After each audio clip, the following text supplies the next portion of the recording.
Gimana kabarmu hari ini? Selamat ya, kamu berhasil satu langkah lebih maju dengan bertumbuh bersama alur buku. Kali ini kita membahas buku berjudul Better Than Before karya Gretchen Rubin. Buku ini bakal ngajarin kamu bagaimana cara membuat kebiasaan baru yang baik dan meninggalkan kebiasaan lamamu yang buruk. Kamu bakalan bisa membentuk hidupmu lebih positif dengan membuat kebiasaan baik menjadi nyaman. Mahatma Gandhi pernah berkata, tindakan akan menjadi kebiasaan. Kebiasaan menjadi nilai. Nilai-nilai menjadi takdir. Kalau takdir saja nggak bisa mengubah dan memperbaiki kebiasaanmu, maka nggak ada hal lain yang bisa mengubahnya. Sebenarnya, kita semua memiliki kebiasaan baik dan kebiasaan buruk. Kita menginginkan lebih banyak kebiasaan baik dan lebih sedikit kebiasaan buruk. Tapi bagaimana caranya? Kita bisa mulai dengan memahami diri sendiri. Kamu itu orangnya seperti apa? Saran apa yang bisa meningkatkan hidupmu saat ini juga? Sedikit lagi kita akan belajar garis besar mengalahkan kebiasaan buruk dan meningkatkan kebiasaan baik kita. Wawasan 1 buku Better Than Before. Pertama, untuk mengendalikan kebiasaanmu, kamu harus mengenal diri sendiri. Ada 4 tipe kepribadian yang bisa membantu kamu, yaitu upholder atau penegak, questioner atau penanya, obliger atau penurut, dan rebel atau pemberontak. Kamu mungkin termasuk dalam salah satu dari 4 tipe kepribadian berikut.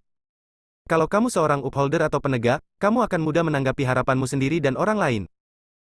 Kamu selalu melakukan semua yang ada di daftar tugas.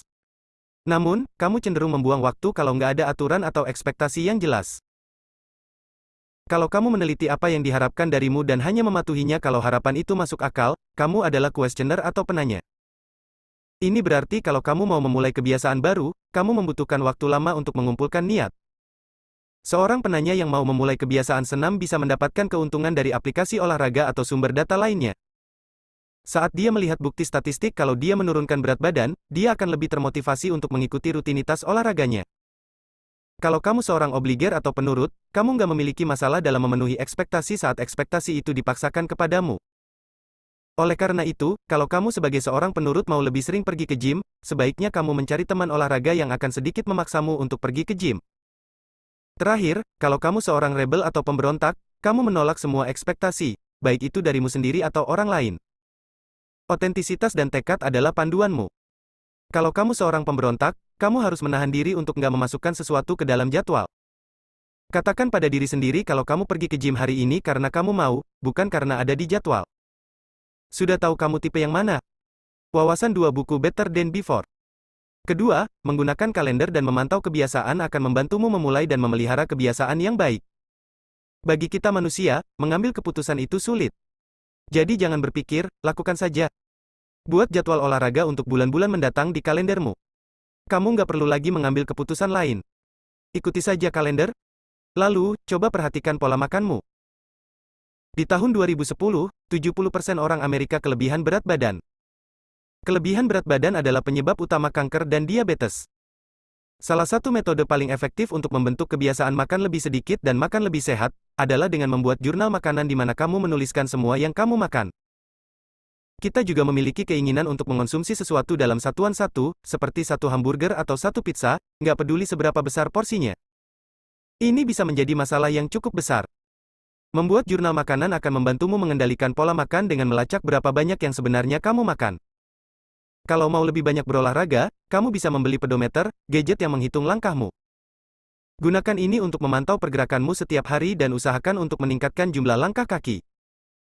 Satu studi di tahun 2003 menunjukkan kalau rata-rata orang Amerika mengambil sekitar 5.117 langkah per hari, itu hanya sekitar setengah dari jumlah yang kita butuhkan untuk tetap sehat. Wawasan 3 buku Better Than Before. Ketiga, awal yang baru sangat bagus untuk memperkenalkan kebiasaan baru. Mengubah kebiasaan sangat sulit karena rutinitas harian kita sudah tertanam dalam diri kita. Namun saat terjadi perubahan besar dalam hidup kita, seperti pindah rumah, mendapatkan pekerjaan baru, atau bahkan menemukan cinta baru, rutinitas kita tiba-tiba berubah, atau bahkan hilang sama sekali. Saat-saat seperti ini adalah saat yang ideal untuk menciptakan kebiasaan baru yang lebih baik. Sebanyak 36% orang-orang yang berhasil merubah pola makan sehat adalah orang yang baru pindah ke tempat baru. Memulai dari awal mengubah perspektif kita tentang kehidupan dan membuatnya lebih mudah untuk menciptakan rutinitas baru. Misalnya, kamu adalah single parent yang punya prioritas dan telah menghasilkan pendapatan yang cukup untuk memastikan kebutuhan anak-anakmu terpenuhi dan bisa bersekolah di perguruan tinggi. Ketika anak-anakmu meninggalkan rumah dan gak ada lagi biaya sekolah yang harus ditanggung, lalu bagaimana? Saat-saat seperti ini bisa memberikan cahaya baru tentang kehidupan. Waktu seperti ini juga optimal untuk mulai membentuk kebiasaan baru. Misalnya, sekarang setelah kamu memiliki lebih banyak waktu dan kebebasan, kenapa nggak mengambil kelas panjat tebing yang selalu kamu inginkan? Wawasan 4 buku Better Than Before.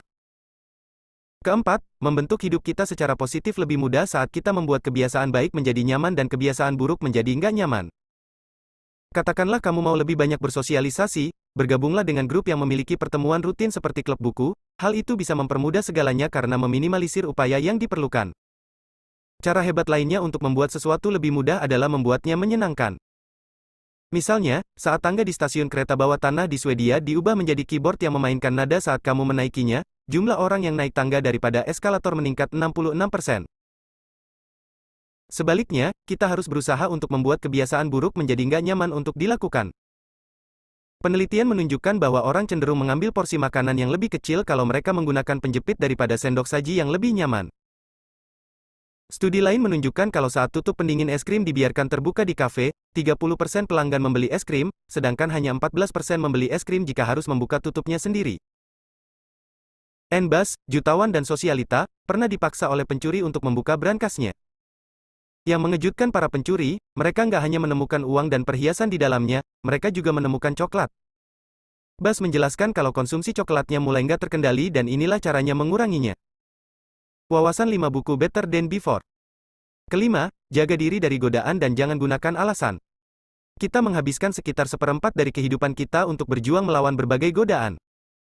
Bagaimana supaya kita bisa melakukan ini secara efektif? Kita bisa mulai dengan mengantisipasi dan meminimalisir keterpaparan kita pada godaan. Pepatah lama, selama nggak dilihat, nggak akan dipikirkan, seringkali berguna. Jacob Tomsky, pakar perhotelan, mengamati kalau pecandu alkohol sering meminta agar minibar dikosongkan dari alkohol sebelum mereka check-in ke kamar hotel. Menahan godaan adalah kunci untuk mempertahankan kebiasaan baik. Fakta lainnya, kita sering berasumsi kalau hadiah akan mempermudah pembentukan kebiasaan baru. Namun justru sebaliknya yang benar. Melakukan sesuatu untuk mendapatkan hadiah bisa membuat ketagihan. Kalau hadiah itu kemudian ditarik, apa gunanya berperilaku seperti itu lagi? Ringkasan akhir buku Better Than Before. Untuk mengendalikan kebiasaan, kamu harus mengenal diri sendiri. Menggunakan kalender dan memantau kebiasaan akan membantumu memulai dan memelihara kebiasaan yang baik. Awal yang baru sangat bagus untuk memperkenalkan kebiasaan baru.